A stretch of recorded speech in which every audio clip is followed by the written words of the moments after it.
Jeff, so good to see you. Let's talk through 76 years of headlines, what market history teaches us about staying invested. From oil embargoes to global pandemics, the S&P 500 has endured decades of volatility and come out stronger over time. So let's break down historical data and talk through whether pre- and post-retirees should be making any changes to their portfolio.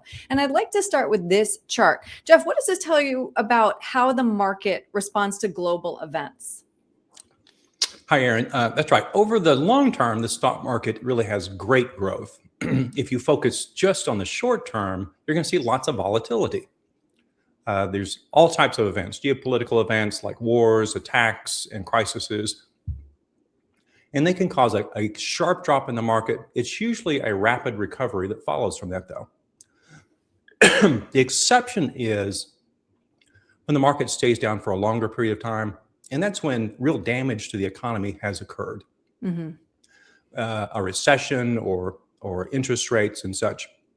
So like the dot-com bubble in 2000, the Great Recession in 2008, driven by the mortgage crisis.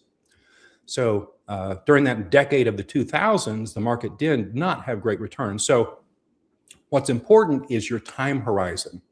When do you need to start using your money? Right. Time horizon is so important when we have this conversation because we can zoom out and it's clear to see staying the course, staying invested is often the best advice. But for someone who's uncomfortable about how they're invested, when is the right time to make changes to your portfolio? Right. In theory, it's easy. The goal in investing is to buy low and sell high.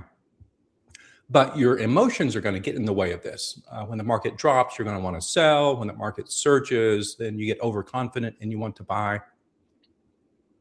But for younger investors who have a very long time horizon, if you're in your 20s or 30s or 40s or even your 50s, if the market crashes, you should actually cheer. This gives you an opportunity to purchase stocks at a lower cost basis. Mm-hmm. It allows you to have better success over the long term that way.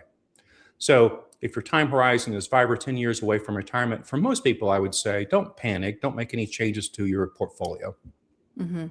Now, but go ahead. If you're losing sleep at night, if you're overly anxious, and then you may be too aggressive. Regardless of what the math says, you may be too aggressive for your portfolio. Mm-hmm. Right. Thank you. And that does bring me to my next question, which how does the answer change for someone who is nearing retirement or recently retired? So there is a crucial period, 5 years before retirement, 5 years after retirement. This is that zone where you want to, again, be in a more protective type of strategy. Mm-hmm. Everybody's situation will be different. For some people, they may have a large pension and Social Security or rental income. And for them, it may not matter if the market crashes. It's not really going to affect their portfolio or their lifestyle because they're not don't have a great need for that money immediately.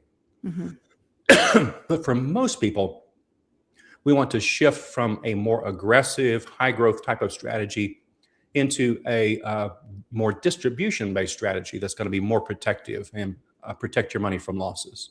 Mm-hmm. And that brings us to our next question. Can't have this conversation without talking about sequence risk for people who retire in that retirement red zone and then into a down market. This presents a very unique challenge. Can you explain this for me, please? Right. So the sequence of return risk is the danger that the market drops earlier in your retirement while you're withdrawing money from the portfolio. Excuse me. So if you're still working and you're accumulating money, then it pays to be more aggressive throughout this whole strategy, through the ups and downs. But as you move into the distribution phase, if you're drawing money from the retirement, while the markets are down, it really can be devastating. It can cause you to blow through your money too early, potentially run out of money with this type of sequence of return risk. Mm-hmm. And of course, Jeff, we have no control over what the market is doing when we retire. So how do we guard against sequence risk? So you really want to create an investment plan that's going to work regardless of what the market is doing. So it's always better to have good markets, but we want to develop guardrails for your retirement spending. So part of this equation might be where you're taking your income from in retirement, or a bucket type of strategy. You've got one type of money, which is your rainy day fund money.